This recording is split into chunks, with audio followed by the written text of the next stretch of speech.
돼지 사료 솥에서 발견된 이물질, 그리고 농장 인부와의 뜨거운 불륜. 조용하던 시골 마을이 어느 날 끔찍한 발견으로 발칵 뒤집혔다고 상상해보라. 돼지 사료를 끓이는 거대한 솥에서 정체불명의 이물질이 발견된 것이다. 마을 사람들은 경악했고 코를 찌르는 비린내와 함께 흉흉한 소문이 걷잡을 수 없이 퍼져나갔다. 그러나 이 추악한 비밀의 이면에는 농장 여주인과 욕정에 굶주린 한 인부 사이에 숨겨진 뜨거운 불륜의 이야기가 있었다. 모든 단서는 의문투성인 사료 솥에서부터 시작하여 의심스러운 흔적들을 거쳐 비극으로 치달은 금지된 관계에 이르기까지 어두운 비밀의 겹겹을 벗겨낸다. 과연 높은 담장으로 둘러싸인 그 집 뒤편에서는 무슨 일이 있었던 것일까? 그리고 어떻게 돼지 사료 솥 하나가 이토록 소름 끼치는 미스터리의 열쇠가 될 수 있었을까? 이것은 단순한 배신에 관한 이야기가 아니다. 당신의 감정을 송두리째 뒤흔들 음모와 욕망, 그리고 암울한 비밀로 가득 찬 한편의 드라마다. 2022년 8월 충청남도 논산의 여름은 살을 애는 듯한 폭염으로 건조하고 뜨거웠다. 평소라면 초록빛으로 가득했을 논밭은 바닥을 드러내며 갈라지기 시작했고 바람이 불 때마다 흙먼지가 자욱하게 날렸다. 그 무더위 속에서 박영철이라는 이름의 한 노인이 오토바이를 천천히 몰아 논산경찰서로 향하고 있었다. 그의 얼굴은 피로에 지쳐 있었고 깊게 팬 눈에는 불안감이 가득했다. 박영철 어르신은 쉽게 동요하는 사람이 아니었다. 평생을 농부로 살아온 그는 흉작부터 쌀값 폭락까지 인생의 온갖 풍파를 겪어온 사람이었다. 하지만 이번에 느끼는 불안감은 그 크기가 달랐다. 논밭 때문도 가축 때문도 아니었다. 바로 그의 아들 박민준이 한 달 넘게 아무런 소식 없이 사라졌기 때문이었다. 민준은 그냥 그렇게 떠날 사람이 아니었다. 그는 35세의 성실한 청년으로 이 지역에서 가장 큰 돼지 농장 중 하나의 주인이었다. 논산의 많은 사람들은 그를 성실하고 규율 있으며 미래를 내다볼 줄 아는 사람으로 알고 있었다. 그의 노력 덕분에 농장은 빠르게 성장했고 심지어 주변 마을의 다른 양돈 농가들에게 모범 사례가 되기도 했다. 그러나 2012년 7월 초부터 민주는 갑자기 자취를 감췄다. 전화기는 꺼져 있었고 집은 텅 비었으며 오직 그의 아내인 김서연만이 농장의 모든 일을 처리하는 모습이 보일 뿐이었다. 박영철 어르신이 아들의 행방에 대해 물을 때마다 서연의 대답은 항상 같았다. 아버님, 민준 씨는 남쪽으로 떠났어요. 도박으로 큰 빚을 졌는데 빚쟁이들이 찾아와서 무서워서 도망쳤어요. 아마 지금쯤은 중국으로 갔을지도 몰라요. 그 대답을 들을 때마다 박영철 어르신의 마음은 무너져 내렸다. 그는 자기 아들을 너무나 잘 알았다. 민준이 사교적이거나 말이 많은 사람은 아니었지만 단 한 번도 도박에 관심을 보인 적이 없었다. 오히려 그의 삶은 항상 가축, 축사, 그리고 농장 주변을 맴돌았다. 수천 마리의 돼지를 돌보느라 눈, 코, 뜰 새 없이 바쁜 사람이 어떻게 갑자기 빚에 쪼들리는 도박꾼이 될 수 있단 말인가. 그날 굳은 결심을 한 박영철 어르신은 경찰서를 찾기로 했다. 그는 보고서를 접수하는 젊은 경찰관 이진혁 경감 앞에 앉았다. 그는 쉬어버린 목소리로 말했다. 경감님, 제 아들은 도박 때문에 도망칠 놈이 아닙니다. 저는 제 아들을 압니다. 농장도 잘 돌아가고 있었고 돼지들도 곧 출하할 때가 다 됐습니다. 모든 걸 버리고 떠날 이유가 없어요. 제발 간청합니다. 더 깊이 조사해 주십시오. 뭔가 잘못된 게 틀림없습니다. 그 말은 단순히 한 아버지의 입에서 나온 것이 아니었다. 평생을 정직하게 자연과 사람의 징후를 읽으며 살아온 늙은 농부의 직감이었다. 박영철 어르신의 눈에는 눈물이 고였지만 그의 목소리는 단호했다. 그는 민준의 실종 뒤에 어두운 비밀이 숨겨져 있음을 확신했다. 이진혁 경감은 그의 말을 주의 깊게 들었다. 그는 이런 종류의 실종 신고가 종종 빚 때문에 도망쳤다는 단순한 결론으로 끝난다는 것을 잘 알고 있었다. 하지만 박영철 어르신의 말투에는 사건 파일을 그냥 덮어버릴 수 없게 만드는 무언가가 있었다. 거기에는 무시할 수 없는 한 아버지의 확신이 담겨 있었다. 논산 역시 복잡한 사건들이 드문 지역은 아니었다. 농업지역으로 알려진 것 외에도 이 지역에는 많은 대규모 농장들이 있었다. 큰 사업은 종종 큰 문제를 의미했다. 경쟁, 빚, 심지어 가족 갈등까지. 그리고 왠지 모르게 이진혁 경감의 직감은 민준의 실종이 단순히 빚을 피해 도망친 남자의 이야기가 아닐 것이라고 속삭이고 있었다. 그날 논산의 태양은 여전히 뜨겁게 누렇게 익어가는 논을 비추고 있었지만 경찰서 사무실의 분위기는 무겁게 가라앉았다. 박영철 어르신의 신고는 공식적으로 접수되었고 그 순간부터 수사의 톱니바퀴가 돌기 시작했다. 아무도 이 순박한 시골 아버지의 신고가 금지된 사랑, 배신, 그리고 사회 전체를 뒤흔들 범죄 이야기의 문을 열게 될 줄은 몰랐다. 이진혁 경감은 책상 위에 신고 서류를 내려다본 후 희망에 가득 찬 박영철 어르신의 얼굴을 바라보았다. 그는 가장 먼저 해야 할 일이 민준의 아내인 김서연을 불러 공식적인 진술을 듣는 것임을 알았다. 다음 날 서연은 창백한 얼굴과 퉁퉁 부은 눈으로 경찰서에 나타났다.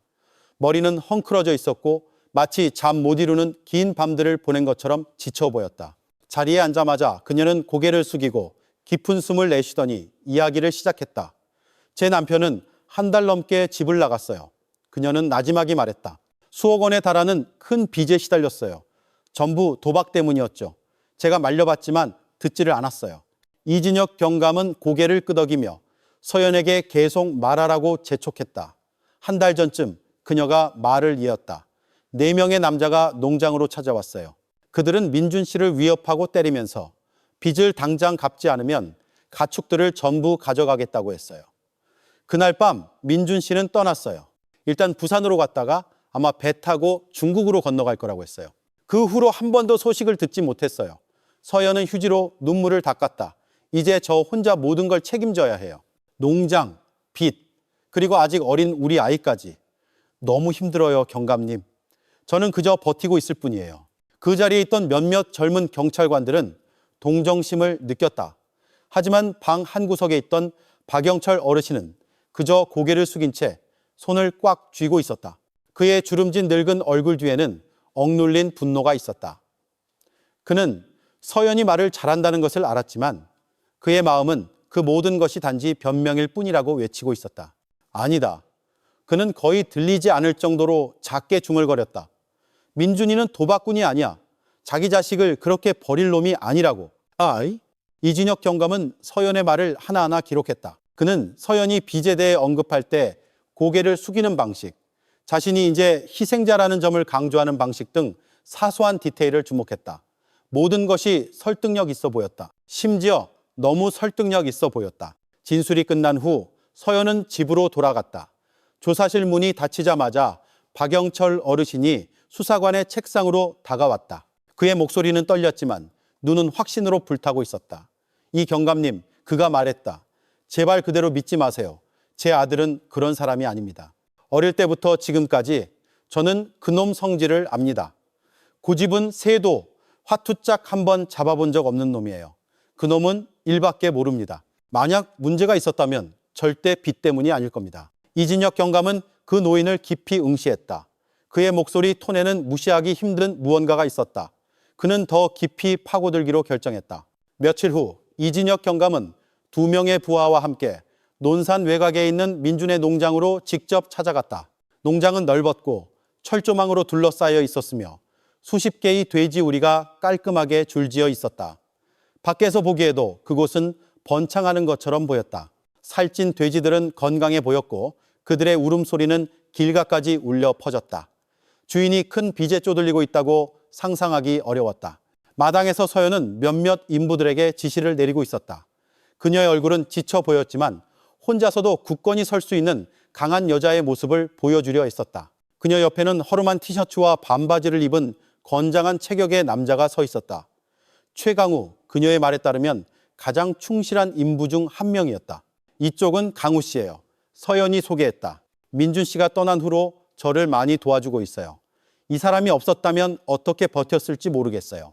강우는 경찰들을 향해 정중히 고개를 숙인 뒤 작게 미소 지었다. 저희는 그저 도울 뿐입니다. 사모님께서 혼자 모든 걸 감당하셔야 하니 안타까워서요. 저희 인부들은 할 수 있는 만큼 돕고 싶습니다. 이진혁 경감은 그들의 상호작용을 면밀히 관찰했다. 무언가 어색했다. 강우가 너무 가까이 서 있는 방식, 마치 방패가 되려는 듯 서연의 말에 재빨리 말을 덧붙이는 방식. 하지만 지금으로서는 어떤 증거도 없었다. 잠시 대화를 나눈 후 경찰 일행은 자리를 떴다. 경찰서로 돌아가는 차 안에서 팀원 중 한 명이 말했다. 만약 박민준이 정말 빚 때문에 도망쳤다면 왜 농장은 이렇게 정상적으로 운영되고 있는 걸까요? 제가 보니 돼지들은 건강하고 축사도 잘 관리되어 있던데요. 망해가는 사업장처럼 보이지 않았습니다. 이진혁 경감은 고개를 끄덕였다. 맞아. 그리고 또 하나, 김서연의 이야기는 너무 완벽해. 심지어 중국까지 언급하는 건 마치 미리 준비해둔 것 같아. 그리고 최강우라는 자는 보통 인부치고는 너무 충실하고 말이 많아. 뒷좌석에서 듣고 있던 박영철 어르신이 길게 한숨을 내쉬었다. 제가 뭐라고 했습니까? 무언가 숨기고 있는 겁니다. 제발 찾기를 멈추지 말아주세요. 그 말은 이진혁 경감의 결심을 굳혔다. 그는 명백한 증거는 없지만 이 사건을 단순히 도박 빚으로 인한 실종으로 종결할 수 없다는 것을 알았다. 철조망과 돼지우리 뒤편에는 더 어둡고 폭로되기를 기다리는 무언가가 있었다. 그리고 그들 모두가 모르는 사이에 긴 밤의 그림자는 곧 금지된 사랑과 논산의 폭염보다 더 잔인한 배신의 암울한 비밀을 드러낼 것이었다. 그날 저녁 해가 질 무렵 이진혁 경감은 사무실에 앉아 막 정리한 서류 뭉치를 바라보고 있었다. 서류에는 김서연의 진술, 박영철, 어르신의 신고서, 그리고 농장 방문 결과 보고서가 들어있었다. 모든 것이 깔끔했지만 오히려 너무 깔끔했다. 그는 길게 한숨을 내쉬며 나지막이 중얼거렸다. 뭔가 이상해. 박영철 어르신의 말이 계속 귓가에 맴돌았다. 자기 아들이 도박 때문에 도망쳤다는 것을 믿지 않으려는 아버지의 확신. 그것은 단순한 논리가 아니라 인생 경험에서 우러나온 믿음이었다. 반면 세세한 부분까지 완벽했던 서연의 이야기는 이진혁 경감에게 오히려 의심을 증폭시켰다. 너무 일관성 있는 이야기는 보통 무언가를 숨기고 있었다. 다음날 아침 이진혁 경감은 작은 팀을 회의실에 모았다. 형사 4명이 참석했고 그 중에는 강력팀에 새로 배치된 젊은 2명도 있었다. 화이트보드에 이진혁 경감은 몇 가지 핵심 사항을 적었다. 박민준, 1달 이상 실종. 김서연, 남편이 도박 빚으로 도주했다고 주장. 농장은 정상 운영 중. 그리고 최강우, 충성스러운 인부로서 지나치게 부각됨. 그는 마커로 최강우라는 이름을 가리켰다. 이 점이 마음에 걸립니다. 그의 태도는 마치 김서연의 보호자 같아요. 그가 단지 인부라면 왜 그렇게까지 가까운 거죠? 한 젊은 형사가 조심스럽게 의견을 냈다. 그냥 정말 충성심이 강할 수도 있지 않습니까? 김서연 씨가 혼자 된 것을 안타깝게 여길 수도 있고요. 이진혁 경감은 가볍게 고개를 끄덕였다. 그럴 수도 있지. 하지만 내 경험상 과도한 충성심은 드물어 항상 그 뒤에는 이유가 있기 마련이지. 특히 젊은 여자가 갑자기 남편에게 버림받았을 때는 말이야. 방 안은 조용해졌다. 모두가 이진혁 경감의 지시를 기다렸다. 그는 마커 뚜껑을 닫고 단호하게 말했다. 오늘 밤부터 비밀 감시에 들어간다. 철조망 뒤에서 정말 무슨 일이 벌어지고 있는지 알고 싶어. 전략적 위치에 팀을 배치한다. 인부들을 포함해 아무도 알아서는 안 돼. 명심해. 우리는 단순히 실종자를 찾는 게 아닐지도 몰라. 어쩌면 더 심각한 무언가와 마주하고 있는지도. 그날 밤 4명의 형사는 농장에서 약 1km 떨어진 공터로 향했다. 그곳은 덤불이 무성한 흙더미가 있어 몸을 숨기기에 충분했다. 그들은 작은 검은색 텐트를 치고 나무숲으로 위장했다. 야간 투시경을 사용하면 본체, 축사, 심지어 인부 숙소까지 거의 모든 지역을 감시할 수 있었다. 처음 며칠은 지루했다. 아침부터 밤까지 그들이 본 것은 평범한 일상뿐이었다. 서연은 아침에 일어나 지시를 내리고 사료 구매를 처리했다. 강우는 축사에서 열심히 일하며 무거운 포대들을 날랐다. 다른 인부들은 지시에 따랐다. 모든 것이 정상적으로 보였다. 심지어 팀원 중 일부는 의심하기 시작했다. 정말 박민준이 빚 때문에 도망친 걸지도 모릅니다. 한 젊은 형사가 무전기로 속삭였다. 시간 낭비만 하는 것 같네요. 하지만 매일 밤 보고를 기다리던 이진혁 경감은 확신을 잃지 않았다. 인내심을 가져. 인간의 본 모습은 종종 밤이 되어야 아무도 보고 있지 않다고 느낄 때 드러나는 법이니까. 그리고 2번째 주, 5번째 밤이 되던 날 마침내 무언가 일어났다. 밤 11시경 농장은 고요해졌고 인부 숙소의 불도 꺼졌다. 오직 귀뚜라미 소리만 들려왔다. 숙소의 작은 문 뒤에서 건장한 체격의 남자가 나타났다. 최강우였다. 그는 좌우를 살피며 안전을 확인한 후 본체 쪽으로 빠르게 걸어갔다. 형사들은 숨을 죽였다. 야간 투시경이 그의 모든 움직임을 쫓았다. 집 뒤편에 도착하자 나무 문이 안에서 조용히 열렸다. 한 여자의 모습이 잠깐 나타났다. 김서연이었다. 그녀는 마당을 힐끗 보더니 재빨리 강우를 안으로 끌어들였다. 문이 다시 닫혔다. 모든 형사들은 서로를 쳐다보았다. 더 이상 의심의 여지가 없었다. 그 후로 밤마다 그 패턴은 계속 반복되었다. 강우는 항상 몰래 나와 서연의 집으로 들어갔고 새벽이 가까워져서야 돌아왔다. 사진과 영상 보고서가 이진혁 경감의 책상에 도착했을 때 그는 오랫동안 침묵했다.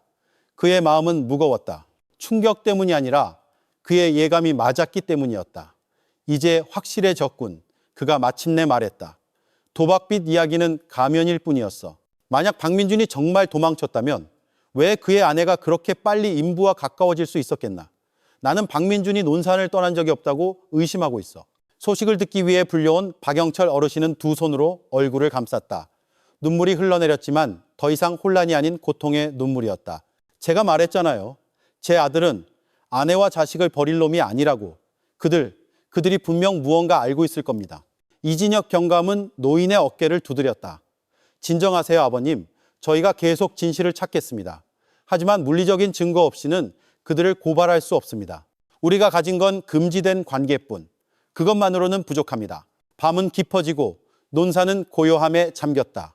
오직 마른 논에서 들려오는 귀뚜라미 소리만이 들릴 뿐이었다. 그러나 그 고요함 뒤에는 서서히 드러나기 시작하는 거대한 비밀이 있었다. 이진혁 경감은 다음 단계가 더 대담해야 한다는 것을 깨달았다. 서연과 강우의 부적절한 관계는 더 큰 미스터리로 향하는 작은 문에 불과했다. 박민준은 대체 어디에 있는가? 그는 맹세했다. 이 폭염이 끝나기 전에 진실은 반드시 밝혀져야 한다고. 그것이 아무리 암울할지라도. 그날 아침 논산경찰서 회의실은 평소보다 더 긴장감이 흘렀다. 이진혁 경감은 책상 위에 흩어져 있는 사진들을 응시했다. 비밀 감시의 결과물이었다. 한밤중에 숙소에서 나오는 강우의 그림자, 안에서 열리는 본체의 문, 그리고 그를 안으로 끌어들이는 서연의 실루엣. 모든 증거는 한 가지 금지된 관계를 명확하게 보여주고 있었다. 하지만 이진혁 경감은 알았다. 불륜만으로는 그들을 올가맬 수 없었다. 박민준이 떠난 것이 아니라 희생자가 되었을 가능성이 있다는 증거를 확보해야 해. 그렇지 않으면 근거 없는 비난만 할 뿐이야. 그는 나지막하지만 단호하게 말했다. 젊은 형사 중 한 명인 강민호가 손을 들었다. 그럼 집과 축사를 수색하는 건 어떻습니까? 혈흔이나 박민준 씨의 소지품이 나올지도 모릅니다. 이진혁 경감은 화이트보드에 마커를 누르며 고개를 저었다. 그렇게 무작정할 수는 없어. 합법적인 명분이 필요해. 그렇지 않으면 그들이 우리를 불법 침입으로 고소할 수 있고 이 사건은 무너질 수 있어. 그들이 의심하지 못하게 들어가야 해. 그는 잠시 멈췄다가 화이트보드에 가축 방역이라고 썼다. 최근 충청도 일부 지역에서 아프리카 돼지열병 ASF 이슈가 있었어. 우리가 축산 방역팀인 척 접근하는 건 어떨까? 축사를 점검하고 물과 흙 샘플을 채취하고 심지어 사료 주방까지 볼 수 있어. 이건 공식적인 명분이야. 그들은 거절할 수 없을걸. 팀원들은 서로를 쳐다보더니 고개를 끄덕였다. 그 아이디어는 합리적이었고 심지어 기발했다. 며칠 후 축산방역기관 로고가 붙은 차량 한 대가 민준의 농장문 앞에 멈췄다. 3명의 형사가 작업복 차림으로 내려 서류철과 샘플 상자를 들고 있었다. 서연은 그들을 맞이하며 어색한 표정을 지었다. 좋은 아침입니다, 사모님. 형사 중 한 명이 친절하게 인사했다. 저희는 축산방역지원본부에서 나왔습니다. 정기적인 돼지 축사 및 사료 점검 프로그램이 있어서요. 실험실 검사를 위해 몇 가지 샘플을 채취해야 합니다. 서연은 옆에 서 있는 강우를 힐끗 쳐다봤다. 남자는 경직된 표정이었지만 거절할 수는 없었다. 절차상 그렇다면 들어오세요. 서연은 옅은 미소를 지으며 대답했다. 형사 한 명은 서연과 함께 축사를 둘러보았고 다른 2명은 물과 흙 샘플을 채취한다는 핑계로 흩어졌다. 그들은 모든 구석을 조심스럽게 살폈다. 집 뒤편에서 법의학 전문 지식이 있는 형사 한 명이 사료를 조리하는 데 사용되는 거대한 가열로를 주목했다. 언뜻 보기에는 평범했지만 그의 예리한 눈은 무언가를 포착했다. 회백색의 파편들이 나무재와 섞여 가열로 벽에 붙어 있었다. 그는 웅크리고 앉아 금속 집게로 조심스럽게 일부를 집어 증거물 봉투에 넣었다. 그 파편의 거칠고 부서지기 쉬운 질감은 그의 심장을 빠르게 뛰게 했다. 그는 태연한 표정을 유지하며 다시 일어섰다. 주방은 꽤 깨끗하네요, 사모님. 저희는 이 재샘플을 조금 가져가기만 하면 됩니다. 표준 검사 절차입니다. 그가 상냥하게 말했다. 서연은 재빨리 고개를 끄덕였다. 아, 네, 그러세요. 마당 구석에서 강우는 그 그 형사를 날카롭게 쳐다보았다. 마치 이상한 점이 없는지 확인하려는 듯했다. 하지만 그는 아무것도 할 수 없었다. 1시간도 채 되지 않아 점검은 끝났고 팀은 정중하게 인사하고 떠났다. 방역 차량은 다시 도로를 달렸다. 농장에서 충분히 멀어지자 한 형사가 제 샘플이 든 봉투를 이진혁 경감에게 건넸다. 경감님, 이게 나무재인지 확신할 수 없습니다. 뼈가루 같은 느낌입니다. 실험실 검사가 필요합니다. 이진혁 경감은 심각한 표정으로 봉투를 받았다. 오늘 밤 바로 보낸다. 실험실만이 확실히 알 수 있을 거야. 그 후 며칠은 기다림으로 가득했다. 전화벨이 울릴 때마다 이진혁 경감은 그것이 실험실에서 온 소식이기를 바랐다. 그는 이번 분석 결과가 수사의 전환점이 될 수 있다는 것을 알았다. 엿새 후 공식 보고서가 도착했다. 봉인된 봉투가 그의 손에 직접 전달되었다. 이진혁 경감은 천천히 봉투를 열어 첫 문장을 읽고는 눈을 감았다. 분석 결과, 해당죄는 성인 남성으로 추정되는 인간의 뼈 조각을 포함하고 있음이 명확하게 나타남. 방 안은 갑자기 조용해졌다. 모든 형사들이 이진혁 경감의 반응을 기다리며 그를 쳐다보았다.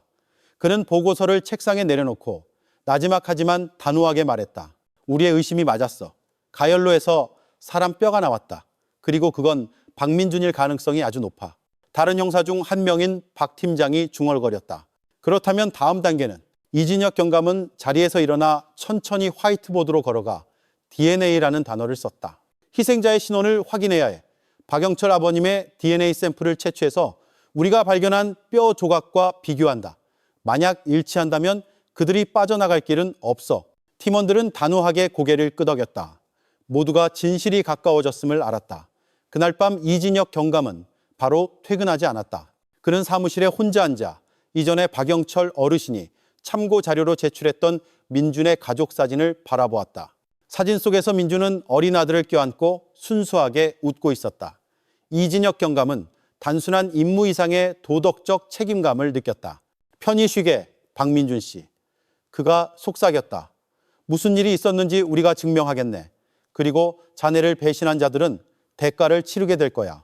밖에서는 논산의 폭염 바람이 흙먼지를 실어 날랐지만 이진혁 경감의 마음속 결의는 오히려 더욱 굳건해졌다. 증거는 확보되었다. 다음 단계는 신원을 확인하고 죄를 지은 자들에게 법의 그물을 던지는 것이었다. 그날 오후 논산의 공기는 건조하고 먼지투성이었다.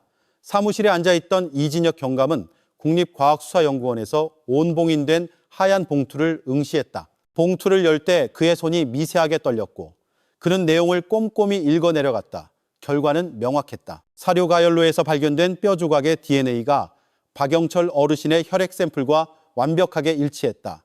더 이상 의심의 여지가 없었다. 그 죄는 박민준의 것이었다. 이진혁 경감은 보고서를 덮었다. 그의 얼굴은 어두웠다. 그는 이 소식이 한 아버지의 마음을 산산조각 낼 것임을 알고 있었다. 몇 분 후 박영철 어르신이 불려왔다.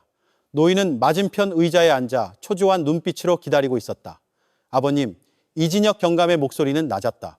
국과수 결과가 나왔습니다. 그 뼈 조각은 민준 씨의 것이 맞습니다. 삼가 조의를 표합니다. 박영철 어르신은 허공을 응시하며 얼어붙었다. 그의 입술이 떨렸고 이내 참을 수 없는 눈물이 흘러내렸다.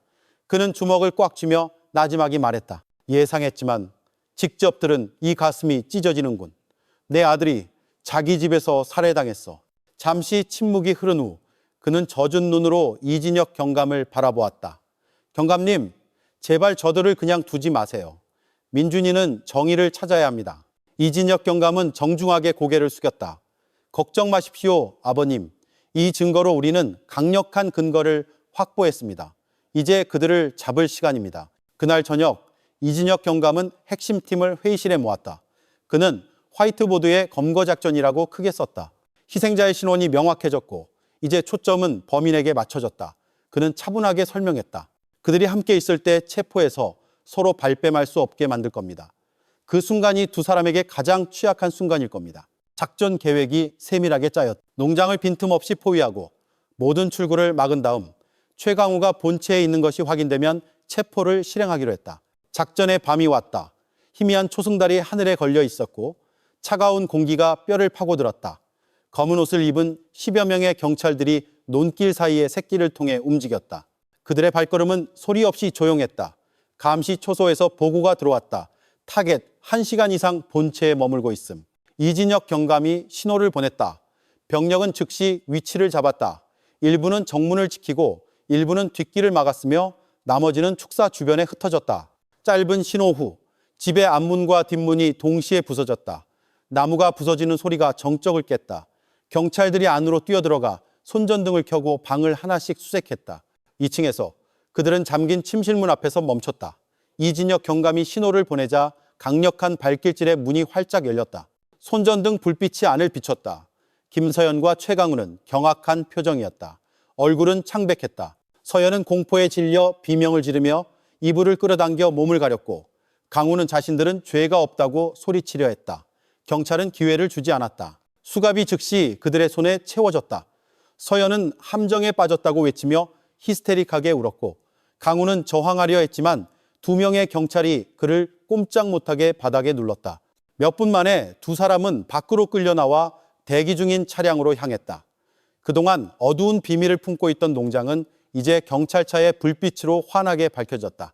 잠에서 깬 인부들은 멀리서 경악한 표정으로 바라볼 뿐이었다. 경찰서에 도착하자마자 서연과 강우는 즉시 다른 방으로 분리되었다. 이진혁 경감은 팀원들 앞에 서서 단호한 목소리로 말했다. 이제 우리에겐 DNA 결과, 불륜의 증거, 그리고 현장 체포까지 모든 게 있다. 남은 건 단 하나, 자백이다. 그는 기록판을 날카롭게 쳐다본 후 덧붙였다. 심리전을 구사할 거다. 감정적으로 취약한 김서연부터 시작한다. 그녀가 더 쉽게 무너질 거야. 오늘 밤 저 거짓의 벽은 무너질 것이다. 조사실 밖 논산의 공기는 여전히 건조하고 차가웠지만 경찰서 안의 긴장감은 더욱 짙어졌다. 모두가 신문 과정이 박민준의 운명에 대한 가장 어두운 진실로 향하는 문을 열게 될 것임을 알고 있었다. 논산경찰서 조사실의 하얀 형광등이 창백한 벽을 비추며 분위기를 더욱 무겁게 만들었다. 쇠의자에 앉은 김서연은 기운 없이 몸을 늘어뜨리고 있었다. 머리카락은 헝클어져 있었고 눈은 부어 있었으며 손목에는 여전히 수갑이 채워져 있었다. 그녀는 마을 사람들이 알던 예전의 모습과는 다른 그림자 같았다. 이진혁 경감이 두꺼운 서류철을 손에 들고 차분한 걸음으로 들어왔다. 그는 맞은편 책상에 앉아 몇 초간 말없이 서연을 응시했다. 그 침묵이 공기를 더욱 무겁게 짓눌렀다. 김서연 씨. 마침내 그가 깊고 단호한 목소리로 말했다.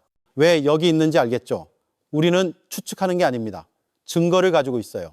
내가 당신에게서 필요한 건 단 하나, 진실입니다. 서연은 길게 한숨을 내쉬더니 몸을 떨었다.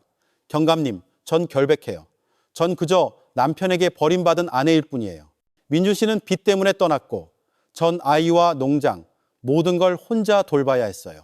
제가 강우 씨와 가까워진 건 단지 도움이 필요했기 때문이에요. 그녀의 목소리는 떨렸지만 눈은 여전히 똑바로 쳐다보려 했으며 마치 변명의 여지를 찾는 듯 했다. 이진혁 경감은 서류철을 열어 감시 중에 찍은 흑백 사진을 꺼냈다. 그는 사진을 책상 위에 놓고 서연 쪽으로 밀었다. 사진에는 강우가 한밤중에 본체로 들어갔다가 새벽이 되어서야 나오는 모습이 선명하게 찍혀 있었다. 단지 돕는 것이었다면 이진혁 경감이 차갑게 말했다. 왜 그렇게 밤마다 몰래 반복적으로 만나야 했지요? 서연의 얼굴이 창백해졌다. 입술은 움직였지만 소리는 나오지 않았다. 마침내 그녀는 속삭였다. 그는 그냥 저와 함께 있어준 거예요. 저 혼자 있는 게 무서워서. 이진혁 경감은 손가락으로 책상을 두드렸다. 연극은 그만하시죠. 당신과 최강우 사이에 관계가 있었다는 걸 압니다. 그녀의 어깨가 축 처졌지만 여전히 버티려 했었다. 민준 씨에 대해선 아무것도 몰라요. 그는 그냥 떠났어요. 그게 다예요. 이진혁 경감은 다른 서류를 꺼냈다. 이번에는 국과수 감정 결과서였다. 그는 무미건조한 목소리로 읽어 내려갔다. 당신 농장의 사료 가열로에서 나온 뼈 조각의 DNA를 검사했습니다. 결과는 박영철 아버님의 혈액과 일치합니다. 그 말은 박민준은 도망친 게 아니라는 겁니다. 박민준은 죽었고 그의 시신은 당신 집에서 태워졌습니다. 서연은 두 손으로 입을 막았다. 그녀의 눈은 휘둥그레졌고 몸은 심하게 떨리기 시작했다. 그녀는 반복해서 중얼거렸다. 아니야, 아니야. 이진혁 경감이 몸을 앞으로 숙였다. 이건 추측이 아닙니다. 김서연 씨. 이건 과학입니다. 제 질문은 간단합니다. 이 일에서 당신의 역할은 무엇이었습니까? 몇 분 동안은 서연의 끊어질 듯한 숨소리만 들렸다. 그녀는 고개를 숙이고 손가락으로 책상을 꽉 쥐었다. 마침내 거의 들리지 않는 목소리로 그녀가 말했다. 제가 죽인 게 아니에요, 경감님. 전부 최강우가 했어요. 그가 계획했고 그가 실행했어요. 이진혁 경감은 날카롭게 쳐다보았다.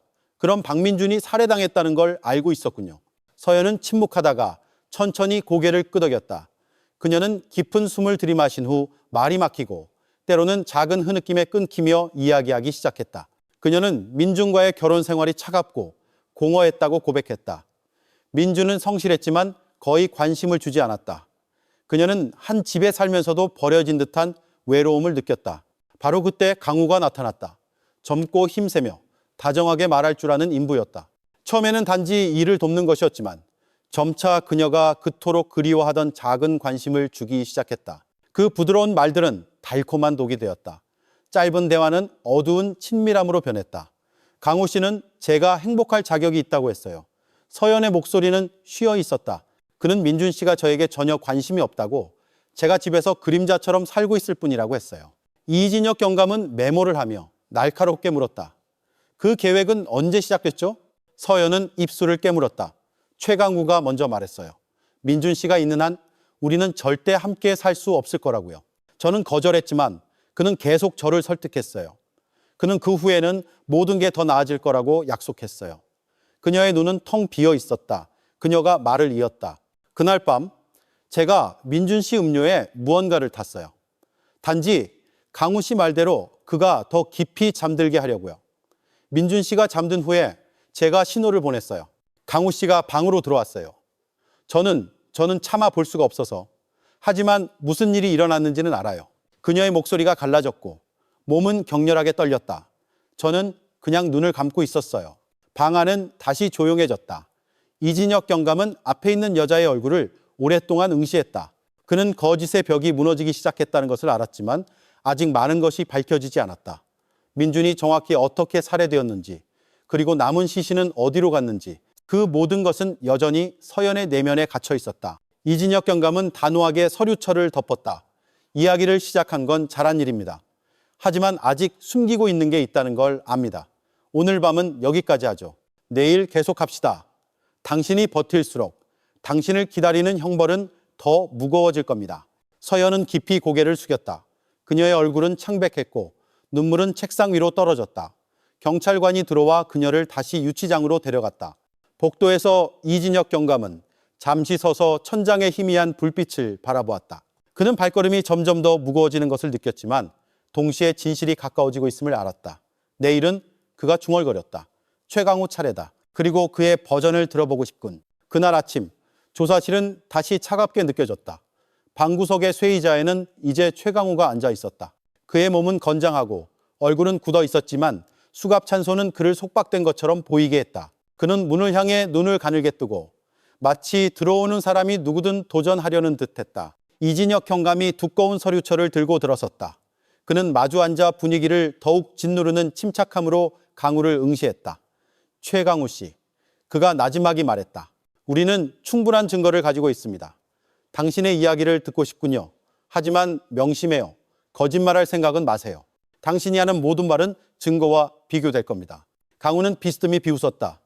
증거요? 제가 밤에 사모님 댁에 들어간 사진 몇 장이 전부라면 그건 범죄가 아닙니다. 전 충성스러운 인부예요. 주인이 같이 있어달라고 부탁하는데 그게 뭐가 잘못됐습니까? 이진혁 경감은 동요하지 않았다. 그는 서류철을 열어 종이 한 장을 꺼냈다. 이건 국과수 보고서입니다. 사료 가열로에서 나온 뼈 조각, DNA 검사를 마쳤습니다. 박민준 아버지의 혈액과 일치합니다. 그건 박민준의 뼈예요, 최강우 씨. 그는 죽었고 당신은 매일 그곳에 있었죠. 강우의 얼굴에 떠올랐던 옅은 미소가 흔들렸지만 그는 재빨리 짧은 웃음으로 그것을 감췄다. 설령 박민준이 죽었다고 해도 왜 제가 의심받아야 합니까? 그건 그들 부부 사이의 문제죠. 이진혁 경감은 몸을 뒤로 기댄 후 차분하게 말했다. 김서연 씨가 이미 다 말했습니다. 강우의 얼굴이 즉시 굳어졌다. 그는 몸을 앞으로 숙이며 목소리를 높였다. 그 여자가 뭐라고 했는데요? 분명 저를 비난했겠죠. 그렇죠? 이진혁 경감은 진술 녹취록을 펼쳐 한 구절을 읽었다. 제가 민준 씨 음료에 무언가를 탔고 민준 씨가 잠든 후에 최강우 씨가 방으로 들어왔어요. 책상 위에 놓인 종이 소리가 공기를 더욱 무겁게 만들었다. 강우가 갑자기 책상을 내리쳤다. 쇠붙이가 부딪히는 소리가 울리고 의자가 밀렸다. 거짓말, 전부 그 여자가 꾸민 짓이에요. 박민준을 증오했던 건 그 여자라고요. 저는 그냥 따랐을 뿐이에요. 그러지 않으면 저를 모함하겠다고 협박했어요. 이진혁 경감은 날카롭게 쳐다보았지만 목소리 톤은 여전히 낮았다. 그럼 살인이 있었다는 건 인정하는 거군요. 강우는 이를 갈더니 몇 초간 침묵했다. 그의 숨이 가빠지고 어깨가 들썩였다. 내가 죽인 게 아니에요. 김서연이에요. 나는 그냥 그 자리에 있었을 뿐이에요. 선택의 여지가 없었어요. 이진혁 경감은 시선을 떼지 않았다. 정말 선택의 여지가 없었다면 왜 그 후에도 계속 머물렀죠? 왜 밤마다 그 여자 집에서 잤습니까? 왜 계속 그녀 곁에 있었죠? 강우는 잠시 고개를 숙이더니 쉿소리를 냈다. 덫에 걸렸으니까요. 그 여자가 저를 놓아주지 않았어요. 그 후에는 우리가 함께 살 수 있을 거라고 약속했어요. 제가 바보였어요, 경감님. 그걸 믿었다니. 그 목소리는 더 이상 도전적인 톤이 아니라 분노와 절망이 섞인 것이었다. 그날 밤 이를 이야기해 이진혁 경감이 다그쳤다. 강우는 침을 삼킨 후 천천히 입을 열었다. 음료를 준비한 건 김서연이었어요. 단지 박민준을 깊이 잠들게 하기 위한 거라고 했죠. 저는 그녀가 신호를 줄 때까지 기다렸어요. 제가 방에 들어갔을 때 박민준은 이미 의식이 없었어요. 저는 차마 직접 손을 댈 수 없었지만 막지도 않았어요. 그냥 내버려 뒀어요. 그게 제 실수였습니다. 그의 수갑찬 손이 떨렸고 얼굴은 굳어 있었다. 제가 주동자가 아니에요, 경감님. 하지만 저도 빠져들었어요. 제가 잘못했다는 거 압니다. 이진혁 경감은 천천히 서류철을 덮었다. 마침내 인정하는군요. 당신은 김서연이 주동자라고 말할 수 있겠지만 당신 역시 계획의 일부였습니다. 그리고 그건 당신도 똑같이 죄가 있다는 뜻입니다. 강우는 바닥을 응시했다. 그의 턱이 굳어졌다. 처음으로 그의 건장한 몸이 연약해 보였다. 이진혁 경감은 일어서서 문에 있는 경찰관에게 신호를 보냈다.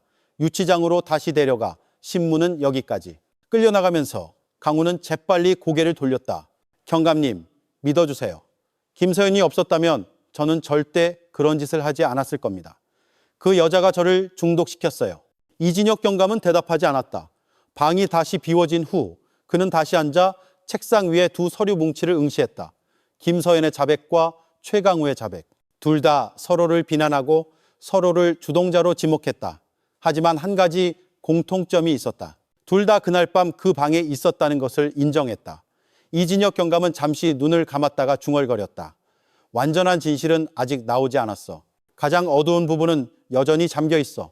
그들이 박민준의 시신을 어떻게 처리했는가? 그는 단호하게 서류철을 덮었다. 그의 머릿속에는 이미 다음 신문이 그려지고 있었다. 그날 밤 논산경찰서 조사실은 다시 고요했다. 천장의 형광등이 창백한 벽에 차가운 빛을 반사했다. 쇠의자에 앉은 김서연은 지친 얼굴이었다. 눈은 붉었지만 이번에는 눈물이 많지 않았다. 오직 먼 과거를 응시하는 듯한 공허한 시선만이 있었다. 이진혁 경감은 앞에 놓인 두꺼운 서류철을 펼쳤다. 그는 잠시 서연을 응시한 후 말했다. 김서연 씨, 당신은 박민준이 살해당했다는 걸 알고 있다고 자백했습니다. 하지만 그 후에 무슨 일이 있었는지 아직 모릅니다. 시신은 어디에 있습니까? 서연은 무릎 위에서 손을 꽉 쥐었다. 몸이 약간 떨렸다. 저는 확실히 몰라요, 경감님. 그 모든 건 최강우가 처리했어요. 이진혁 경감은 천천히 고개를 저었다.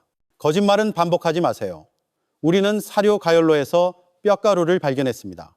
그건 박민준의 시신이 당신 집에서 처리되었다는 증거입니다. 진실이 필요합니다. 서연의 목소리는 갈라져 쉬어 있었다. 더 이상 흐느낌이 아니었다. 저는 일부만 봤어요. 민준 씨가 움직이지 않자 강우 씨가 그의 몸을 뒤쪽 주방으로 끌고 갔어요. 저는 차마 따라갈 수 없어서 방에 숨어 있었어요. 하지만 기계 소리를 들었어요. 그 소리 때문에 며칠 동안 잠을 잘 수가 없었어요. 이진혁 경감이 몸을 앞으로 숙였다. 무슨 기계요? 서연은 두 손바닥으로 얼굴을 감쌌다. 돼지 사료 만드는 기계요. 그는 그게 모든 걸 흔적 없이 사라지게 하는 방법이라고 했어요. 방 안은 조용해졌다. 그 문장은 무겁게 내려앉았고 기록하던 젊은 형사들은 잠시 침묵했다. 이진혁 경감은 그녀를 뚫어지게 쳐다보았다. 직접 봤습니까? 서연은 고개를 저었다. 그녀의 목소리는 거의 속삭임에 가까웠다. 아니요. 하지만 그 후에 색깔이 다른 사료가 담긴 통을 봤어요. 강호 씨는 제가 알 필요 없다고 했어요. 제가 조용히 있으면 우리 인생을 다시 시작할 수 있을 거라고 했어요. 이진혁 경감은 깊은 숨을 들이마신 후 경찰관에게 서연을 다시 유치장으로 데려가라고 신호했다. 그는 이 진술을 즉시 강우의 버전과 대조해야 한다는 것을 알았다. 몇 시간 후 최강우가 들어왔다. 그의 몸은 여전히 꼿꼿했지만 눈빛은 불안했다. 그는 도전적인 태도로 앉았지만 묶인 손가락은 무의식적으로 책상을 두드리고 있었다. 이진혁 경감은 마주 앉아 새로운 노트를 펼쳤다. 최강우 씨, 김서연이 다 말했습니다. 그녀는 박민준이 죽은 후 당신이 시신을 처리했다고 하더군요. 당신의 이야기를 듣고 싶습니다. 강우는 비웃으며 평정을 유지하려 애썼다. 그 여자는 항상 저를 탓하죠. 사실 그 모든 게 자기 아이디어였으면서. 이진혁 경감은 똑바로 쳐다보았다. 이번엔 아이디어에 대해 말하는 게 아닙니다. 박민준의 시신에 대해 말하는 겁니다. 그 후에 뭘 했습니까? 강우는 오랫동안 침묵했다. 마침내 그는 깊은 한숨을 내쉬며 고개를 숙였다. 알겠습니다. 제가 처리했습니다. 그날 밤 저는 공황 상태였어요. 박민준의 몸은 컸고 발각될까 봐 두려웠어요. 김서연은 울기만 할 뿐 아무것도 할 용기가 없었죠. 그래서 저는 시신을 찾을 수 없게 만드는 것이 유일한 방법이라고 생각했습니다. 그는 잠시 멈췄다가 쉰 목소리로 말을 이었다. 저는 사료 주방에 있는 것을 사용했습니다. 제거할 수 있는 부분들은 분쇄해서 사료와 섞은 다음 축사에 주었습니다. 남은 뼈들은 가열로해서 태웠습니다. 그러면 아무것도 남지 않을 거라고 생각했습니다. 방안은 더욱 무겁게 느껴졌다. 아무도 소리를 내지 않았고 오직 형사의 펜이 빠르게 기록하는 소리만 들렸다. 이진혁 경감은 손가락으로 책상을 두드리며 단호한 목소리로 말했다. 당신의 자백은 당신이 살인의 일부일 뿐만 아니라 인간의 시신을 모독했다는 것을 의미한다는 걸 알고 있습니까? 그건 중범죄입니다. 최강우 씨. 강우는 고개를 숙였다. 그의 턱은 굳어 있었고 얼굴은 창백했다. 압니다, 경감님. 하지만 이미 돌이킬 수 없었어요. 김서연은 그게 우리가 자유로워질 수 있는 유일한 방법이라고 했어요. 저는 믿었던 제가 바보였습니다. 이진혁 경감은 단호한 동작으로 서류철을 덮었다. 당신은 김서연을 탓할 수 있겠지만 사실은 당신 스스로가 그렇게 했다고 자백한 겁니다. 법이 각자의 역할을 판단할 겁니다. 그리고 믿으세요. 아무도 이 진실에서 도망칠 수 없습니다. 강우는 대꾸하지 않았다. 그의 시선은 운명에 체념한 듯 공허했다. 조사실 문이 다시 닫힌 후 이진혁 경감은 오랫동안 앉아 두 서류 뭉치를 응시했다. 하나는 서연의 자백, 다른 하나는 강우의 자백. 서로를 비난하는 두 이야기였지만 결국 한 지점으로 귀결되었다. 그들 둘 다 연루되었고 둘 다 죄가 있었다. 그는 서류철을 덮고 일어섰다. 그날 밤 그는 검찰에 공식 보고서를 작성하기로 결정했다. 모든 증거, 모든 자백이 완비되었다. 다음 단계는 더 이상 신문이 아니라 법정에서의 법적 절차였다. 밖에서는 폭염의 바람이 먼지를 실어 날랐지만 경찰서 안에서 이진혁 경감은 약간의 안도감을 느꼈다. 어두운 미스터리는 풀렸다. 이제는 정의가 말할 차례였다. 마지막 신문 후 몇 주가 지나고 수사 기록은 공식적으로 검찰에 송치되었다. 국과수 감정 결과, 감시 사진, 그리고 두 피의자의 자백이 담긴 두꺼운 서류 처리, 마침내 판사의 책상에 도착했다. 박민준 살인사건은 공식적으로 재판에 회부되었고 논산은 갑자기 발칵 뒤집혔다. 지역 언론은 논산 농장 비극, 아내와 인부가 피고인으로 라는 큰 제목으로 기사를 썼다. 기자들이 몰려들었고 민준이 살던 작은 마을은 더 이상 조용하지 않았다. 예전에 민준의 가족을 성실한 가정으로 보았던 마을 주민들은 이제 그저 고개를 저을 뿐이었다. 서연 씨가 그렇게까지 할 줄은 몰랐네. 한 이웃이 침울한 얼굴로 말했다. 민준의 아버지 박영철 어르신은 힘겨운 나날을 보냈다. 그는 이제 매일 밤 아빠가 언제 돌아오냐고 묻는 어린 손자를 돌봐야 했다. 기자들에게 그는 단지 짧게 말했다. 저는 제 아들을 위해 그리고 그 아이를 위해 정의를 원합니다. 제 아들의 영혼이 편히 쉴 수 있도록요. 재판 날이 왔다. 대전지방법원 논산지원 건물은 아침부터 만원이었다. 시민들은 마당에 모여들었고 일부는 직접 보기를 원했으며 일부는 단지 무슨 일인지 알기 위해 찾아왔다. 분노하는 사람도 호기심에 찬 사람도 조용히 마음속으로 기도하기 위해 온 사람도 있었다. 법정에서 김서연은 피고인석에 앉아 있었다.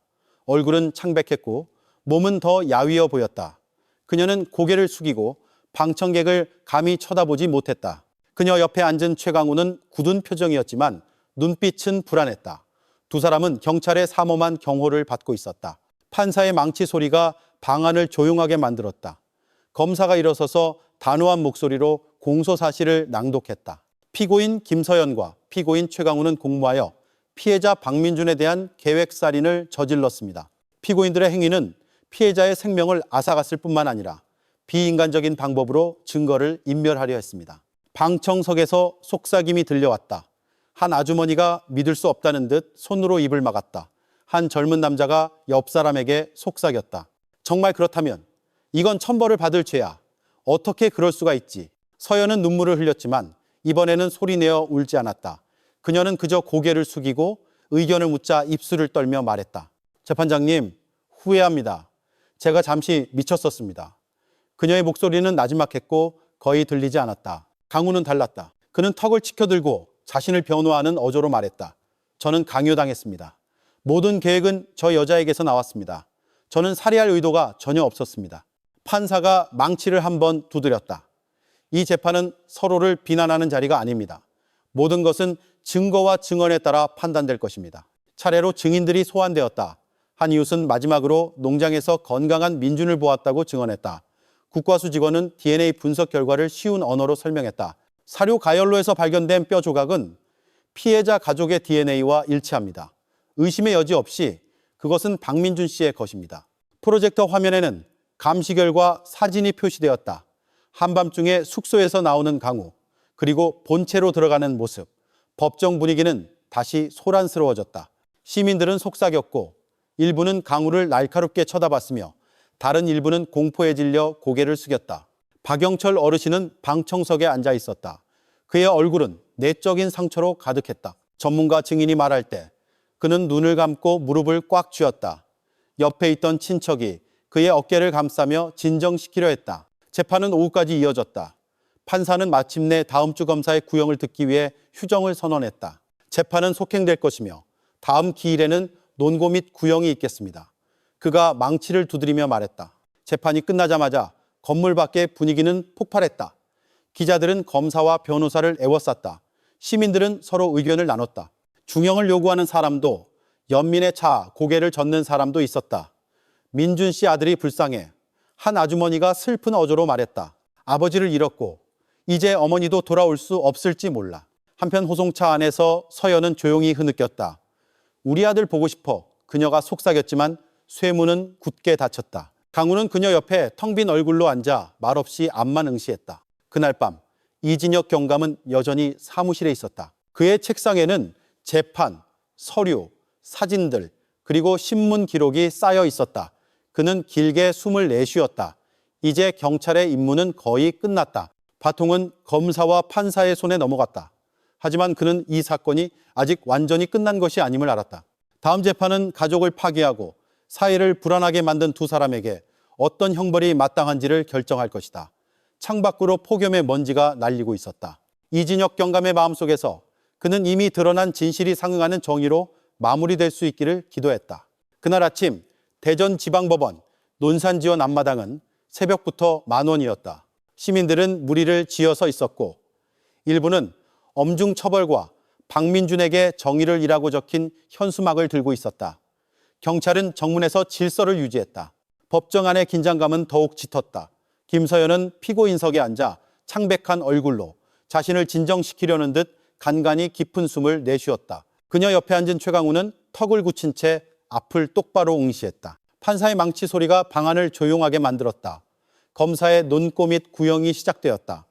검사는 두꺼운 서류철을 펼치고 단호하고 힘있는 목소리로 말했다. 존경하는 재판장님, 증거 자료, 증인 진술, 국과수 감정 결과, 그리고 피고인들의 자백을 종합해 볼 때 두 피고인이 계획적인 살인을 저질렀음이 명백합니다. 두 사람의 역할은 달랐지만 피해자 박민준을 제거하려는 목적은 같았습니다. 그는 잠시 멈춰 피고인들을 쳐다보았다. 피해자에게 직접적인 가해 행위를 하고 시신을 유기하려 한 피고인 최강우에 대해 본 검사는 무기징역을 구형하는 바입니다. 법정에서 속삭임이 들려왔다. 일부 시민들은 동의하며 고개를 끄덕였고 다른 이들은 분노에 찬 어조로 속삭였다. 검사는 계속했다. 범행을 계획하고 길을 열어주었으며 범죄를 은폐한 피고인 김서연에 대해 본 검사는 징역 20년을 구형합니다. 피고인에게 부양해야 할 어린 자녀가 있다는 점을 참작했습니다. 법정 분위기는 더욱 뜨거워졌다. 한 젊은 남자가 20년은 너무 가볍다라고 소리칠 뻔했지만 경찰에 의해 즉시 제지당했다. 박영철 어르신은 방청석에 침울한 얼굴로 앉아 있었다. 눈에는 눈물이 고였지만 그는 그저 고개를 숙이고 낭독되는 모든 것을 받아들였다. 판사가 망치를 3번 두드렸다. 정숙. 다음으로 변호인에게 최후 변론 기회를 주겠습니다. 서연의 변호인이 먼저 일어섰다. 그는 차분한 목소리로 말했다. 존경하는 재판장님, 제 의뢰인 김서연은 분명 잘못했습니다. 하지만 그녀 역시 상황의 피해자입니다. 그녀는 차가운 가정생활 속에서 살다가 교묘한 유혹에 빠졌습니다. 그녀는 자신의 행동을 깊이 뉘우치고 있으며 남겨진 어린 자녀를 고려하여 선처를 베풀어 주시길 간청합니다. 서연은 그저 고개를 숙이고 휴지를 꽉 쥐고 있었다. 큰 울음은 없었지만 얼굴에는 후회가 가득했다. 다음은 강우의 변호인 차례였다. 그는 단호한 어조로 말했다. 제 의뢰인은 살해할 의도가 전혀 없었습니다. 그는 조종과 협박에 휩쓸렸을 뿐입니다. 모든 계획은 김서연에게서 나왔습니다. 재판장님께서 그 동기가 없었다면 최강우는 연루되지 않았을 것이라는 사실을 고려해 주시길 간청합니다. 강우는 재빨리 고개를 끄덕이며 마치 자신이 유혹의 희생자임을 강조하려는 듯 날카로운 눈으로 판사를 쳐다보았다. 판사는 무표정한 얼굴로 들었다. 모든 변론은 기록되었습니다. 판결은 다음 기일에 선고될 것입니다. 재판을 마칩니다. 망치가 두드려졌고 법정은 갑자기 소란스러워졌다. 건물 밖에서는 기다리던 시민들이 구형 소식을 듣고 즉시 반응했다. 동의하며 환호하는 사람도 실망하며 소리치는 사람도 있었다. 몇몇 사람들은 마당 구석에서 함께 기도하며 판사가 가장 공정한 판결을 내리기를 기원했다. 한 아주머니가 어린아이를 안고 속삭였다. 박영철 어르신 손자가 불쌍해 부디 강한 아이로 자라길. 기자들은 검사와 변호사를 쫓아 달려갔다. 마이크가 향하고 카메라가 터졌다. 모두가 구형이 낭독된 후의 소감을 듣고 싶어 했다. 한편 박영철 어르신은 비틀거리는 걸음으로 건물 밖으로 나왔다. 기자들이 다가와 마이크를 들이댔다. 노인은 카메라를 똑바로 응시했다. 그의 목소리는 무거웠지만 분명했다. 제 아들 민준이는 착한 사람이었습니다. 그렇게 죽어서는 안 됐습니다. 저는 단지 정의를 원할 뿐입니다. 모든 것을 재판장님께 맡기겠습니다. 그날 밤 이진혁 경감은 사무실에 앉아 있었다. 그의 책상에는 이제 신문 서류가 아니라 판결 선고 공판에 증인으로 출석해달라는 법원의 공식 초청장이 놓여 있었다. 그는 그 문서를 오랫동안 바라보다가 중얼거렸다. 내일은 더 이상 수사에 관한 것이 아니야. 내일은 정의가 이 모든 상처에 어떻게 답하는가에 관한 것이다. 이진혁 경감은 서류철을 덮고 일어서서 밖으로 나섰다. 밖에서는 폭염의 바람이 여전히 얇은 먼지를 실어 날랐지만 그의 마음속에는 한 가지 확신이 있었다. 내일은 결정의 날이 될 것이라고. 그날 대전지방법원 논산지원은 도시 전체의 관심의 중심이 되었다. 아침부터 건물 앞마당은 시민들로 가득 찼다. 일부는 배신자에게 중형을이라고 적힌 현수막을 들고 서 있었고 다른 일부는 긴장된 얼굴로 지켜볼 뿐이었다. 지역 언론부터 중앙 언론까지 기자들이 몰려들었다. 그들의 카메라는 모든 구석을 비췄다. 박영철 어르신은 무거운 걸음으로 도착했다. 그의 손에는 민준의 액자가 들려 있었다. 얼굴은 지쳐 있었지만 눈에는 굳건함이 있었다. 그는 오늘이 오랫동안 기다려온 대답의 날임을 알고 있었다. 법정 안에서 김서연과 최강우는 피고인석에 앉아 있었다. 서연은 수수한 스카프를 두르고 있었고 얼굴은 창백했으며 손가락은 이미 축축해진 휴지를 쥐어짰다. 그녀 옆에 앉은 강우는 턱을 치켜들고 평온해 보이려 애썼지만 눈빛은 불안했다. 판사의 망치 소리가 방안을 조용하게 만들었다. 판결 선고 공판이 시작되었다. 재판장의 목소리가 울려 퍼졌다. 그는 두꺼운 서류를 펼치고 잠시 멈췄다. 긴 침묵에 모두가 숨을 죽였다. 모든 공판 사실을 검토하고 증인들의 증언을 들었으며 검사의 구형과 변호인의 변론을 참작하여 본 재판부는 다음과 같이 판결한다. 의자가 삐걱거리는 소리가 작게 들렸다. 몇몇 방청객이 초조하게 몸을 움직였다. 피고인 최강우는 계획적인 살인 및 사체 유기 혐의가 유죄로 인정되므로 무기징역에 처한다. 법정은 즉시 소란스러워졌다. 동의하며 환호하는 사람도, 사형을 받았다며 실망의 한숨을 내쉬는 사람도 있었다. 강우는 잠시 눈을 감았다. 그의 얼굴은 굳어 있었다. 그는 아무 말 없이 수갑찬 손을 꽉 쥘 뿐이었다. 판사는 계속했다. 피고인 김서연은 범행 계획에 가담하고 범죄 실행을 도운 사실이 유죄로 인정된다. 다만 피해자의 가족이 부양해야 할 어린 자녀가 있다는 점을 참작하여 징역 20년에 처한다.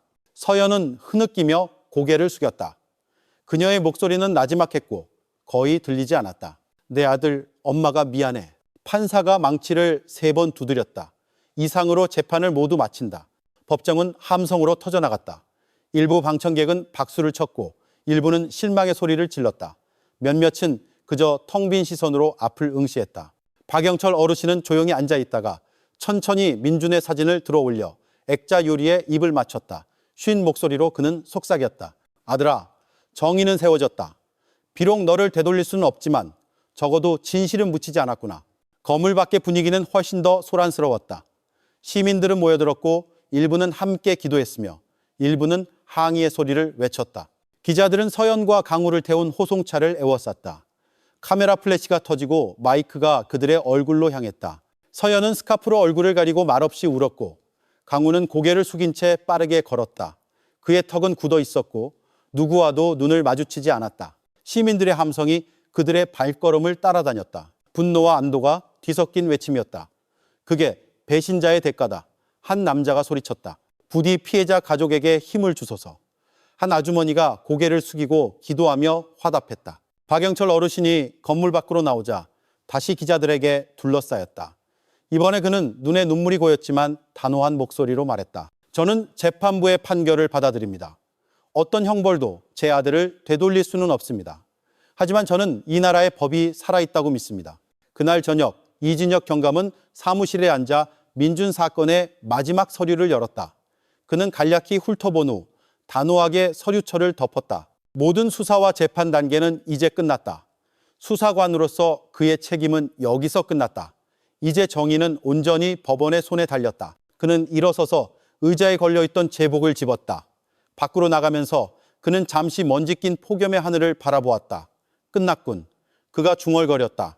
부디 피해자 가족이 평온을 찾고 사회가 이로부터 배우기를. 제로. 판결이 내려진 지 몇 달 후 박민준이 살던 작은 마을의 분위기는 서서히 평온을 되찾았다.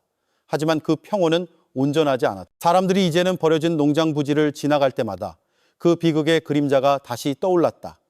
한때 돼지 소리로 가득했던 농장은 이제 고요했다. 나무 울타리는 썩었고 잡초가 무성하게 자라 오솔길을 덮었다. 창고 바닥에 굳어버린 사료 찌꺼기와 뒤섞인 흙냄새는 지나가는 누구에게나 깊은 슬픔을 느끼게 했다. 주민들에게 그곳은 더 이상 생계의 원천이 아니라 잊을 수 없는 범죄에 침묵하는 기념비였다. 박영철 어르신은 늙었음에도 불구하고 이제 무거운 책임을 짊어져야 했다. 그는 가까운 친척들의 도움을 받으며 홀로 민준의 어린 손자를 돌봤다. 아이는 종종 순진하게 물었다. 아빠는 언제 와요? 그럴 때마다 박영철 어르신은 그저 아이를 꼭 껴안을 뿐 차마 대답할 수 없었다. 어느 날 오후 그들이 집 마루에 앉아 있을 때 어린 손자가 주황빛 하늘을 가리키며 말했다.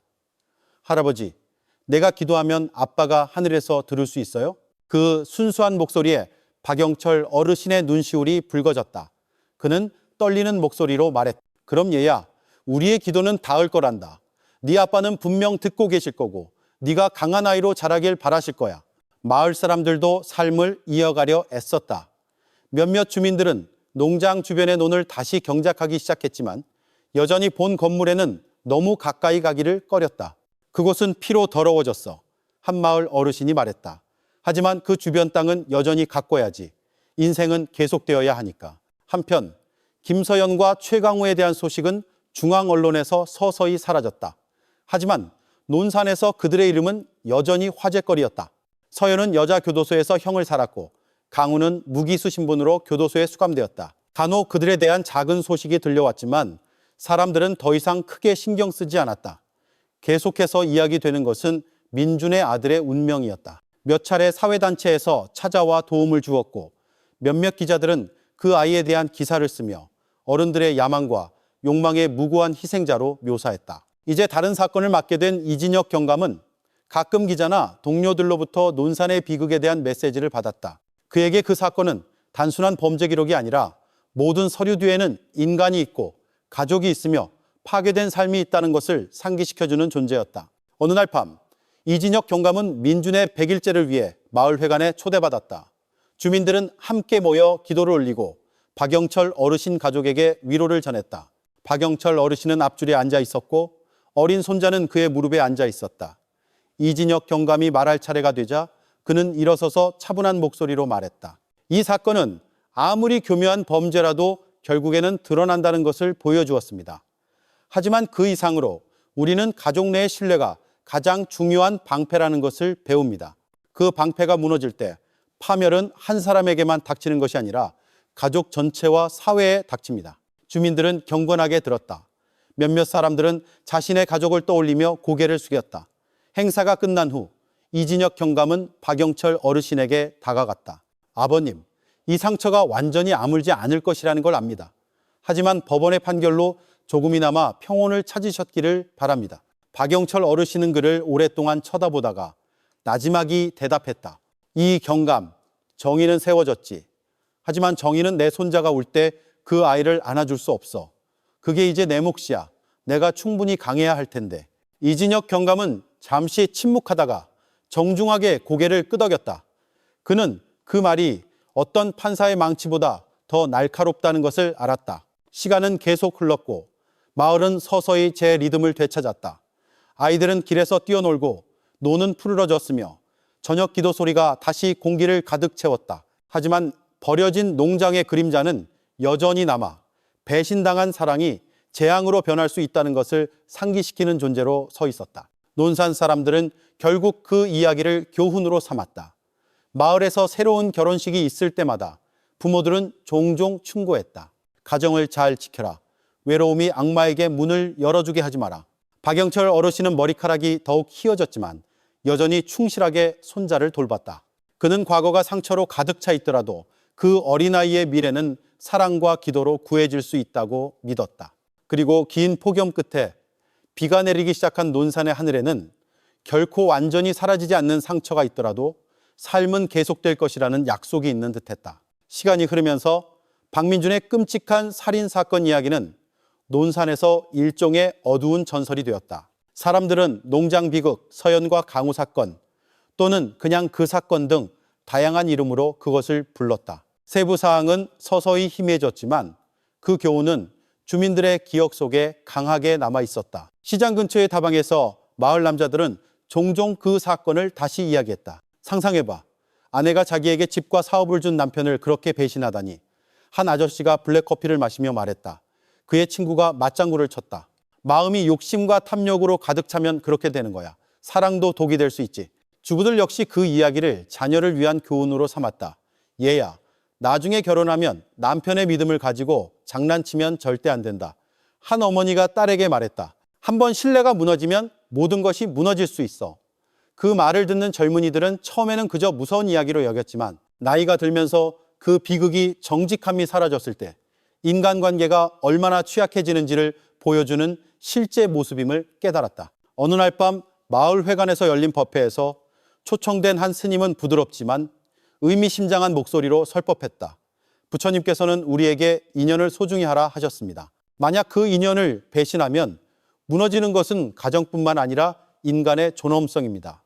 우리 마을에서 일어난 이 사건은 교훈이 되어야 합니다. 외로움과 욕망이 악마가 마음을 망가뜨리도록 문을 열어주게 해서는 안 됩니다. 주민들은 경건하게 들었다. 어떤 이는 고개를 숙였고 어떤 이는 눈물을 닦았다. 그들에게 그 비극은 단지 범죄 이야기가 아니라 영적인 경고였다. 박영철 어르신은 말을 많이 하지는 않았지만 가끔 멀리서 그 대화를 들었다. 마음은 아팠지만 아들의 이야기가 많은 사람들에게 교훈을 준다는 사실에 안도하기도 했다. 내 아들의 고통이 경각심을 줄 수 있다면 그것이 저 세상에서 그 아이에게 공덕이 되기를. 그는 어느 날 밤한 친척에게 말했다. 이진혁 경감 역시 여전히 그 사건에 대해 종종 생각했다. 경찰 내부 회의에서 그는 후배들에게 이렇게 말한 적이 있다. 기억하게. 모든 사건은 단지 보고서의 숫자가 아니야. 거기에는 가족이 있고 파괴된 삶이 있어. 우리의 임무는 단지 범인을 잡는 것이 아니라 사회가 모든 비극에서 배우도록 하는 것이기도 해. 그 말은 젊은 형사들의 마음에 깊이 새겨졌다. 그들은 경찰의 임무가 단지 법에 관한 것이 아니라 인간성에 관한 것이기도 하다는 것을 깨달았다. 논산 사람들은 그 후 일종의 작은 전통을 만들었다. 매년 민준이 사망한 달이 되면 그들은 마을 사찰에서 함께 기도회를 열었다. 큰 의식은 없었고 단지 독경과 짧은 법회뿐이었지만 주민들에게는 그것이 가정 내에서 항상 신의를 지켜야 한다는 것을 상기시키기에 충분했다. 버려진 농장은 계속 비워져 있었다. 다시 농지로 만들자는 의견도 있었지만 일부 주민들은 반대했다. 그냥 저렇게도 한 마을 어르신이 말했다. 우리가 지나갈 때마다 탐욕이 모든 것을 파괴할 수 있다는 것을 기억하게 말이야. 민준의 아들은 박영철 어르신의 보살핌 아래 자랐다. 그는 초등학교에 입학했고 순진했지만 가끔 또래들의 속삭임을 들었다. 저 애 살인사건 피해자 아들이래. 몇몇 아이들이 작은 목소리로 말했다. 아이는 고개를 숙이고 침울한 얼굴로 집에 돌아왔다. 박영철 어르신은 그를 위로했다. 얘야, 다른 사람들 말은 듣지 마라. 중요한 건 네가 공부하고 착한 아이가 되는 거야. 네 아빠는 네가 강하길 바라셨어. 과거가 네 미래를 결정하게 두지 마라. 그 말은 서서히 손자에게 용기를 주었다. 더 넓은 사회에 논산의 비극은 가족과 신뢰에 대해 이야기할 때 항상 기억되는 이야기가 되었다. 심지어 마을 밖에서도 그 이야기는 사랑과 신의를 가지고 장난쳐서는 안 된다는 경고로 퍼져나갔다. 한 고등학교 교사가 교실 앞에서 말한 적이 있다. 여러분, 도덕 수업이 책에만 있다고 생각하지 마세요. 논산에서 일어난 일을 보세요. 신의가 욕망과 탐욕에 의해 파괴되었을 때 그 결과는 행복이 아니라 비극이었습니다.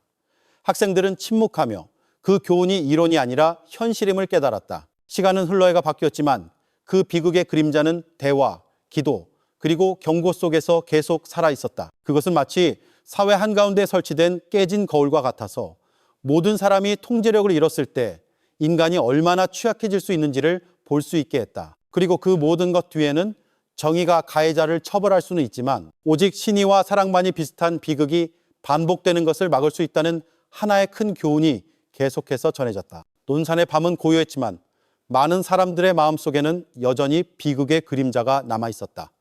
매년 8월이 오면 박민준에 대한 기억이 다시 떠올랐다. 가족에게 그 다른 상실의 달이었고 사회에게는 경고의 달, 큰 실수로부터 배우는 달이었다.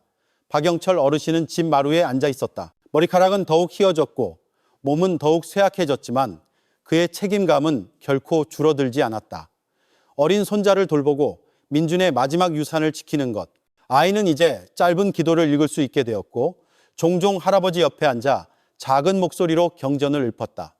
가끔 기도가 끝나면 손자는 순진하게 물었다. 할아버지, 왜 사람들은 아직도 아빠 얘기를 해요? 박영철 어르신은 씁쓸하게 웃었다. 네 아빠가 좋은 사람이었기 때문이지 얘야. 좋은 사람은 비록 세상에 없어도 항상 기억된단다. 하지만 또한 사람들이 네 아빠에게 닥친 일로부터 배우고 싶어 하기 때문이기도 해. 마을 사람들 역시 그 비극을 공동의 교훈으로 삼기로 암묵적으로 동의한 듯했다. 젊은 부부가 결혼할 때마다 부모들은 항상 진지한 어조로 충고했다. 서연과 강우 사건을 기억해라. 절대 사랑이 배신으로 변하게 두지 마라. 신의는 가족의 기초야. 그게 없으면 모든 게 무너질 수 있어. 그 이야기는 법회 학교, 심지어 논두렁에서의 간단한 대화에까지 이르렀다. 공포감이 있었지만 사회가 교훈을 얻을 수 있다는 것에 대한 감사함도 있었다. 이제 다른 도시에서 근무하는 이진혁 경감은 종종 논산 주민들로부터 민준을 기리는 기도회에 참석해달라는 초대를 받았다. 그가 돌아올 때마다 그는 따뜻하게 환영받았다. 이 경감 덕분이에요. 주민들이 말했다. 당신의 끈기가 아니었다면 아마 진실은 영원히 드러나지 않았을 겁니다. 어느 날 마을 사찰에서의 간단한 제가 끝난 후 이진혁 경감은 박영철 어르신과 단둘이 앉았다. 밤바람이 부드럽게 불어와 젖은 흙냄새를 실어 날랐다. 아버님, 이진혁 경감이 말했다. 저는 항상 이 사건이 단지 경찰의 임무가 아니었다고 느낍니다. 이건 또한 마음의 임무였습니다. 만약 제가 그때 아버님의 직감을 따르지 않았다면 아마 이 사건은 풀리지 않았을 겁니다. 박영철 어르신은 그를 쳐다보았다. 그의 늙은 눈에 눈물이 고였다. 이 경감, 그렇게 말하지 말게. 사람의 마음을 움직이는 건 하늘이야. 자네의 임무는 단지 실행하는 것이었고 자네는 그걸 잘 해냈어. 두 사람은 오랫동안 침묵했다. 오직 멀리서 들려오는 귀뚜라미 소리만이 그들과 함께했다. 한편 버려진 농장은 그 비극에 침묵하는 상징으로 남아있었다. 잡초는 무성하게 자랐고 목조 건물은 썩었으며 문들은 녹슬었다. 몇 차례 철거하자는 의견도 있었지만 일부 주민들은 반대했다. 그냥 저렇게도 한마을 어르신이 말했다. 우리 후손들이 저곳이 한때 욕망과 배신의 증인이었다는 것을 알게 말이야. 일부 젊은이들에게 그 농장은 마치 신성한 장소 같았다. 그들은 밤에 가까이 가기를 꺼렸고 마치 민준의 영혼에게 시달릴까 두려워하는 듯했다. 하지만 노인들에게 그것은 가정의 파괴가 사회에 더 넓은 파멸을 가져올 수 있다는 실제적인 경고였다. 학교에서 교사들은 종종 도덕과 정직의 중요성을 이야기할 때 그 이야기를 실제 사례로 사용했다. 여러분, 한 교사가 말했다. 탐욕을 내버려두면 무슨 일이 일어나는지 보세요. 민주는 목숨을 잃었고 그의 가족은 파괴되었으며 마을 전체가 수치를 짊어지게 되었습니다. 여러분은 마음을 지키는 법을 배워야 합니다. 그 말에 학생들은 침묵했다. 그들은 그 비극의 동화가 아니라 바로 자신들의 마을에서 일어난 현실이라는 것을 깨달았다. 시간은 계속 흘렀지만 그 상처는 박영철 어르신에게 여전히 느껴졌다. 그 상처는 그의 모든 숨결에 배어 있었다. 하지만 그는 또한 삶이 계속되어야 한다는 것을 알았다. 그는 손자에게 글을 읽고 별을 심고 진심으로 기도하는 법을 가르쳤다. 내 엄마를 미워하지 마라. 박영철 어르신이 어느 날 밤 말했다. 비록 자신의 마음은 여전히 아팠지만 그녀는 큰 잘못을 저질렀지만 여전히 네 엄마다. 그녀가 뉘우치고 용서받을 수 있도록 기도해 주렴. 그 말은 힘들게 나왔지만 그는 증오를 심는 것이 어린 손자에게 상처를 더할 뿐이라는 것을 알았다. 깊은 성찰은 이진혁 경감에게서도 나왔다. 한 경찰 포럼에서 그는 이렇게 말했다. 논산 사건은 우리 모두에게 경고입니다. 범죄는 갑자기 태어나지 않습니다. 그것은 작은 균열에서, 방치된 외로움에서, 덮어둔 거짓말에서 자라납니다. 만약 우리가 더 일찍 들을 수 있었다면 아마 비극은 막을 수 있었을 겁니다. 그 말은 긴 박수를 받았다. 젊은 형사들은 단지 수사 기법뿐만 아니라 사회의 마음의 소리를 듣는 것에 대해서도 배웠다. 그리고 논산 자체에서 그 비극은 서서히 전해지는 일종의 도덕적 이야기가 되었다. 아무도 그것을 반복하고 싶어 하지 않았지만 모두가 그것을 기억하기로 동의했다. 피와 눈물 뒤에는 결코 잃어서는 안 될 큰 교훈이 있었기 때문이다.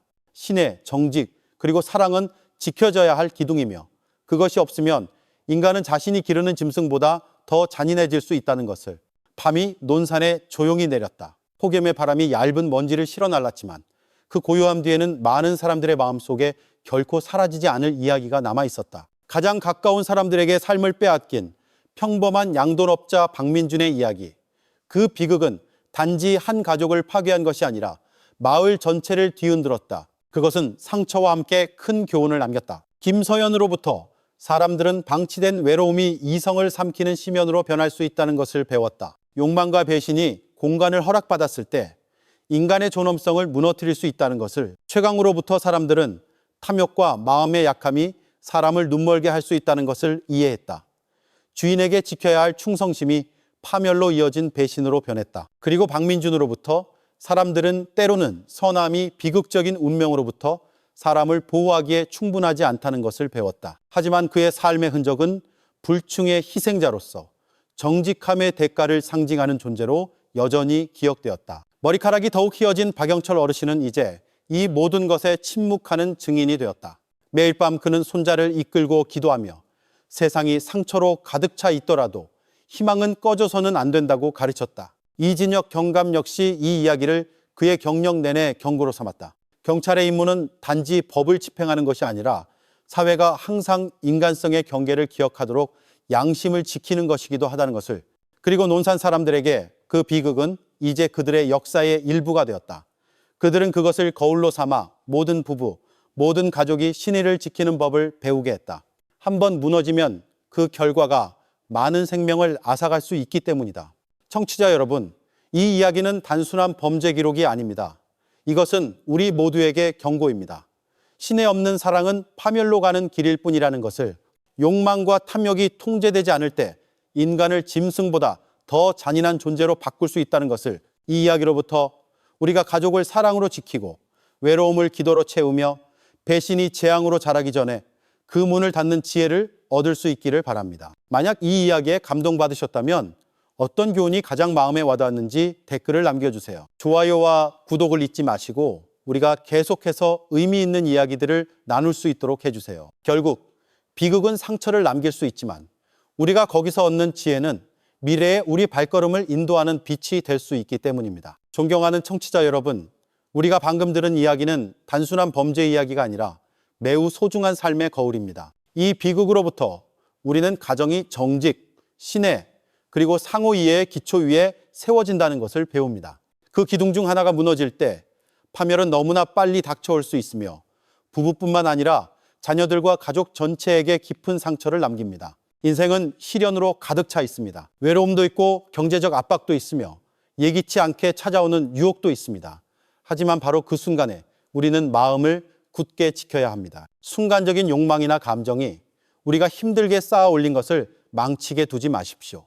잘못된 한 걸음이 모든 것을 파괴할 수 있다는 것을 기억하십시오. 우리의 가정을 기도와 소통, 그리고 신의로 지킵시다.